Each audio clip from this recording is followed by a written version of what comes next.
We're the indie project Bee and Theo, and we've been living and travelling the world in vans for the past 6 years. We're currently renovating an abandoned stone barn in Portugal to turn into a beautiful tiny home for us and our cats Ginjey Bear and Furrnando.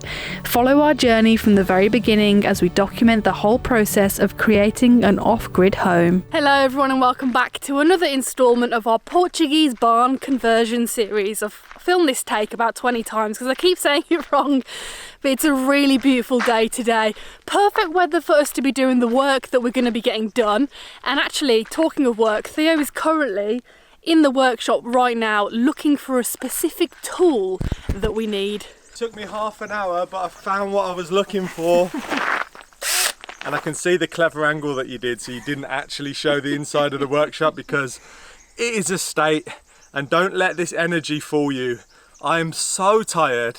Last night we got back really late from the Estrella Mountains and now we're straight back on it. I did have a little lie-in, I'm going to be honest, but my eyes feel so heavy, I'm knackered, but this sunshine is so reviving. I just want to get out there in the field and make the best possible enclosure for my goats.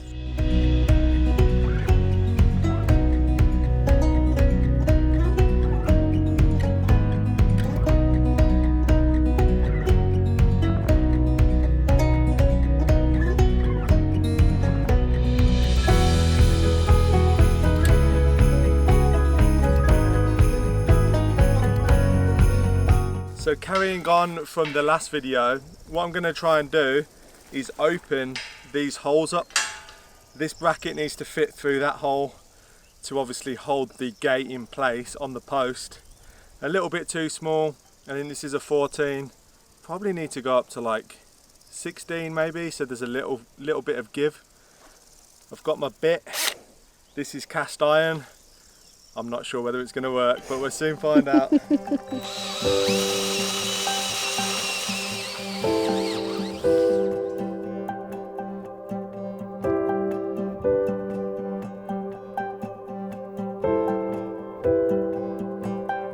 Surprisingly, it went through it like butter, so big up this bit, did a really good job. The only problem is the cast iron's quite thick, so this will only go through a certain amount, so I'm going to flip it upside down, do it again the other side, and then I think we're good to go. There is one more problem that I'll talk to you about in a minute, but we're all about overcoming problems here.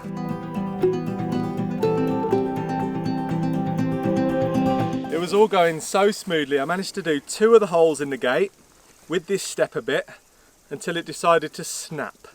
It's a very old bit. We used it in our van conversion many times to put like holes in the roof, in the floor and whatnot, and it's probably just old, to be honest. And I imagine what happened is it heated up going through this cast iron and just decided to melt and snap on me. But the holes that I have done fit perfectly, which is a good sign, and the brackets go nicely into the hole. There's a little bit of give, which is good. The hole's slightly bigger so that they can swing nicely. And I think these are going to be a really good addition to the fenced area. So it's now the middle of the day and it's turning out to be a little bit of a scorcher, and everyone knows that you should... A little bit.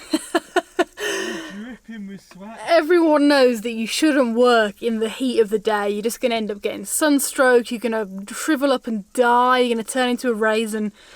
So we thought what we'd do is take a break during the hottest part of this day, head to the lake, and on the way to the lake there's actually a village that has, I think we've spotted it before, a little hardware store. We can't guarantee it's going to have this bit that we need, but we may as well go and check it on the way, and then we can get back to it later on and Theo can dig his holes without sweating to death. Excuse me mate, I need to drive. Oh, sneezy. You got hay fever, boy?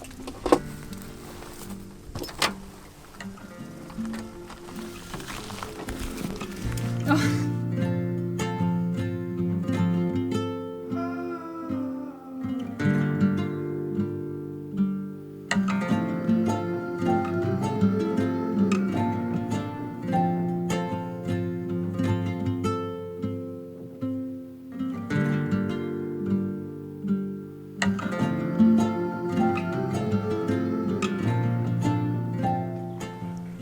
You excited? I am excited.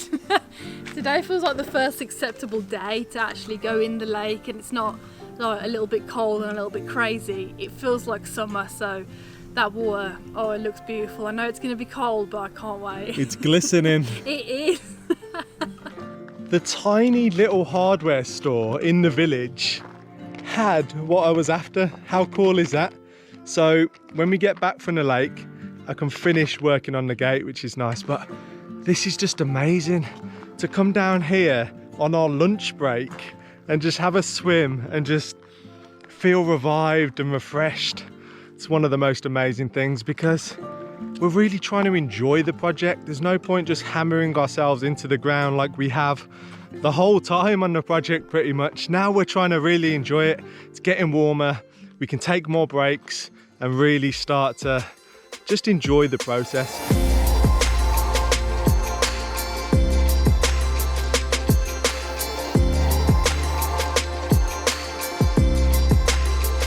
Is it as cold as always? It's really cold, but then when you actually get in it past the cold, it's comfortable. But it's the first contact. Go on, full dunk. I'm just trying to not pass out. You know what? I'm just gonna take my glasses off and just go all the way. Oh, here we go.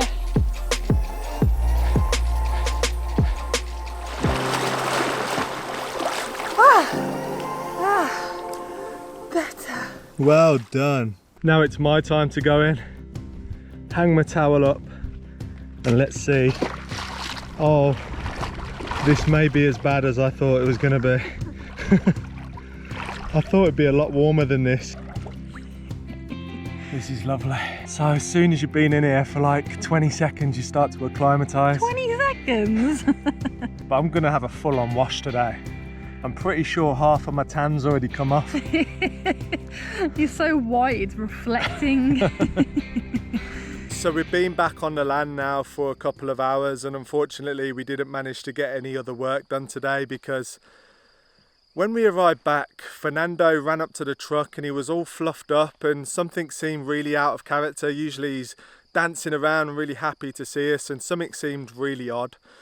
So we went and checked our chickens and there was something odd there. Basically, we counted them and all the hens were there and the rooster was missing. Our rooster Betty is an absolute legend, and unfortunately we went and we found him in the forest where Furrnando came out of, and he was dead, and it looks like a mongoose has got to him.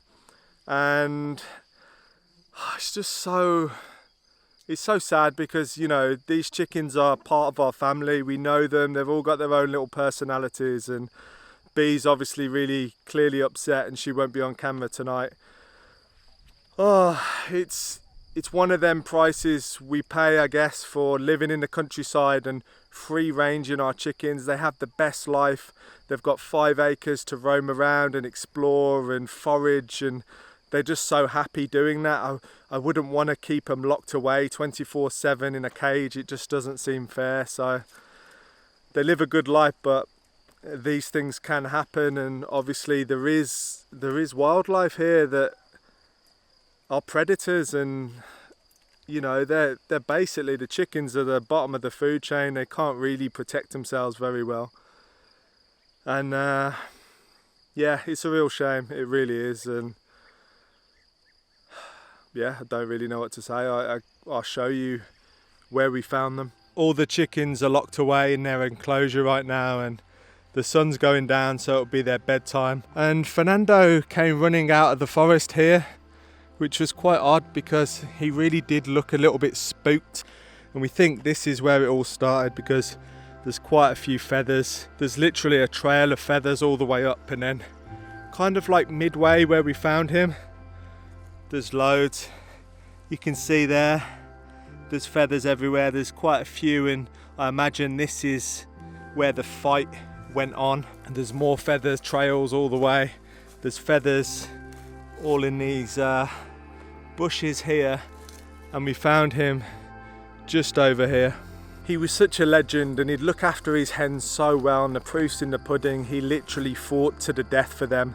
they're all completely fine, and he sacrificed himself to protect them. So yeah, it's a horrible thing, but that's nature. And right now I'm gonna play a really nice montage of shots so that we can remember him. So I'm just feeding the chickens, and of course Betty has to get up on me because she is my #1 girl. Here you go, Bets. You love this one. And we've got Betty and Mary and Birdie already digging into the compost, which is brilliant. Cock-a-doodle-doo. Come on, Betty. You did it before I had the camera on. Betty. Betty the cockerel.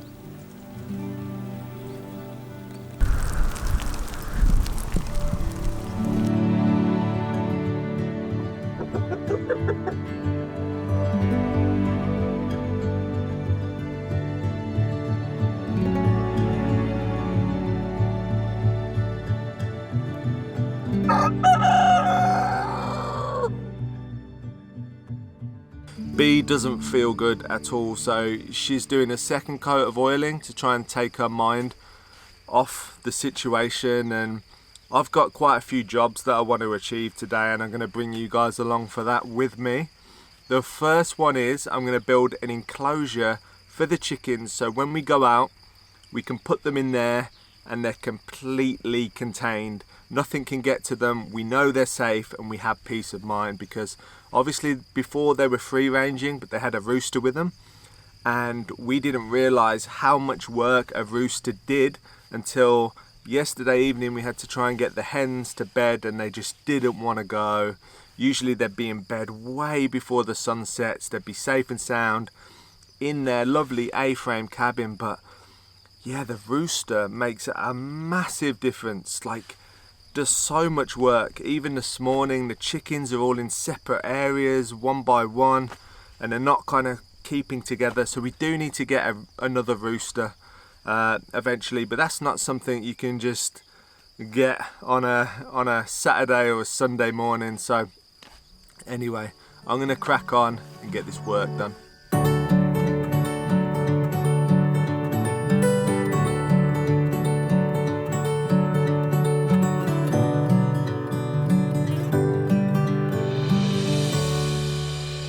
So right after the incident happened yesterday, we found this netting that we had left over.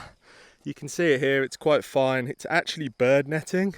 And what we thought is if we could put that over the top of this enclosure, then we could stop the chickens getting out and stop predators getting in. The problem with it is you can see how many trees, and they stick out and they're really high, so it's quite hard to get the netting over it. Almost impossible actually. And then we realised that actually this is a habitat for loads of smaller birds, so as soon as we put the netting up, smaller birds were getting stuck in the netting, so that's just not going to work.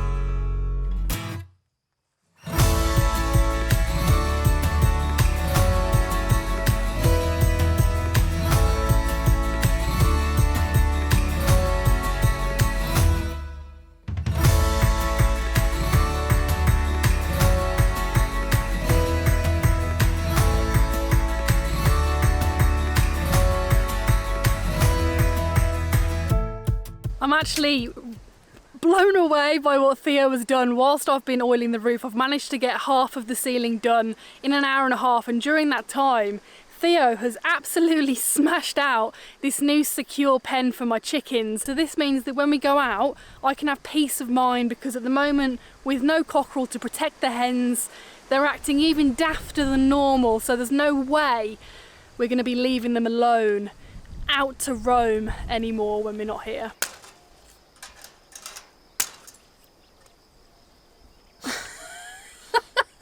That's why you don't use scissors. I've just cut the doorway into the enclosure, and actually it's a decent size. This enclosure is probably bigger than some people have for their chickens normally, and this is literally just for when we go out and we're worried that they maybe get taken or something will happen to them. So Next step is to stick a roof on it. We're just going to use the bird netting, and that's why I did it here, because there's no trees in the way, and yeah, I think it will be good. I need to frame up a door. It's always not very fun to frame up a door, but I've got this here for the central post. That's going to go in there. It's massive. I need to bring it down a little bit, but I'm not sure how I'm going to get up there. I'm thinking I'm going to turn this post as well into like a staircase of perches for the girls. Yeah, we're going to give them lots of things to keep them entertained, so when we do go out, it's never for that long usually. No. So a couple of hours max they're being here, and they've got their tunnel. So how this works is, it's all getting so complicated now.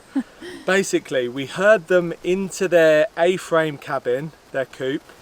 At the back of that there's a tunnel into this area, the big enclosure. And now the tunnel goes into the small enclosure, and if they want to go into the big enclosure, we'll just leave the door open. It's very complex, but it works, so yeah. I think we've done a good job in a short amount of time, because definitely we do need to leave the land. You know, we need to go pick up supplies, we need to go to the supermarket, and at the moment only one of us can go out at a time because we're super paranoid that the mongoose is going to come back.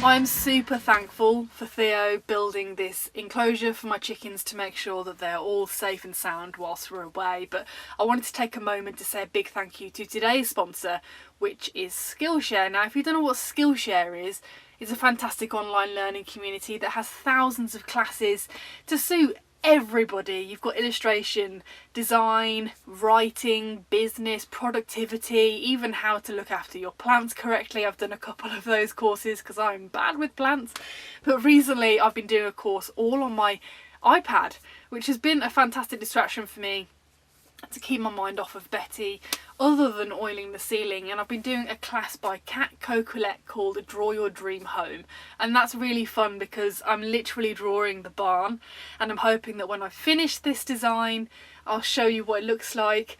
I'm going to print it off and have it on the wall in the barn when it's fully converted and we're living in it, so I'm really excited about that.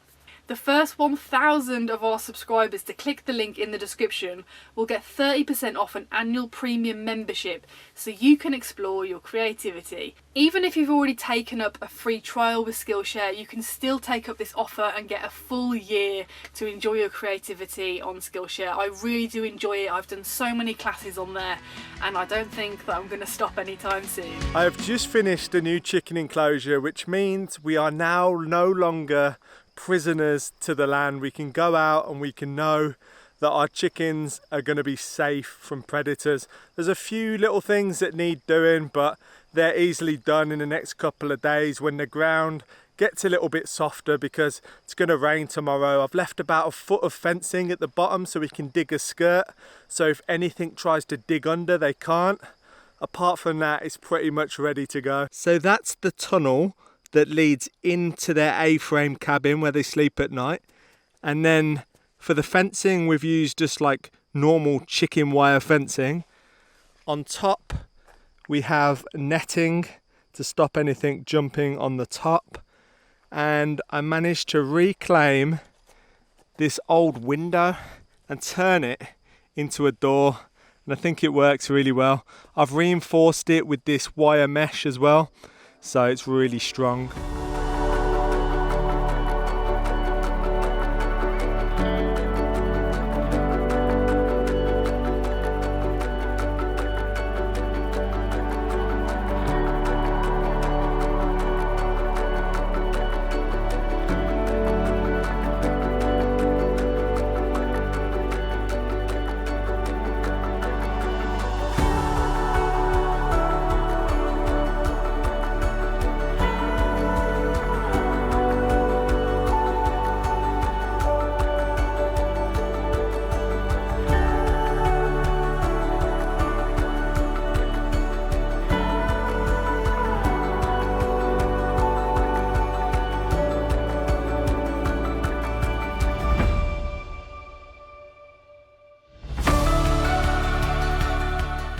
So we decided, instead of actually pointing with the lime, we're just going to have a lime bag wall. I think it looks quite nice. They've gone for some really nice earthy green tones. 45 25 kilo bags, 4 at a time in the wheelbarrow. I never want to do that ever again. But I looked at the weather forecast and the rain tomorrow is going to be heavy. And I don't want to risk a €400 investment getting damaged because the rain manages to find its way into the bag. So better bring them inside where it's nice and dry. And hopefully I'll be able to sell some of this stuff soon. We've both had horrific experiences with this lime. I know, yeah. Just take it off my hands, please. The problem is I don't know how many bags we actually need. I'm thinking maybe keep 10 for ourselves. No, 20? way more than that. I'm sure we can do some sort of calculations. The last thing I want is less than what we need. It's true. Can you imagine like selling off more than you need to and then you don't have enough for yourself, you have to buy a whole new pallet? Right, that's ticked off. Now I need to head to the bottom of the land and tick the next thing off.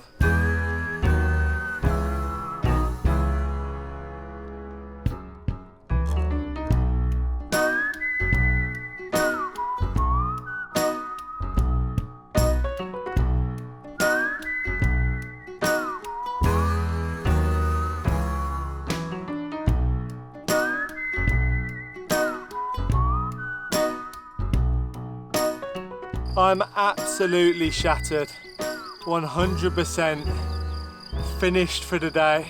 Unfortunately, I haven't had time to get onto the project that I wanted to do today, which was starting on the goat fencing, but that's for another time. That's not urgent. So the chickens were more important, definitely, and we feel so much better now that they've got their own enclosure that's completely predator proof, so we feel safe going out and leaving them in there, which is a nice feeling. It was horrible to come back to what we came back to. But this is farm life, I guess, you know, living in the country, these things happen and all we can do is learn and figure out how we can keep our animals protected. But you know, nature is a beautiful thing. Nature is a beautiful thing, but it's also a very brutal thing as well. So we're always learning, we're always trying to do better for our animals and improve our land. And things change and all we can do is just adapt and keep adapting and keep changing our path.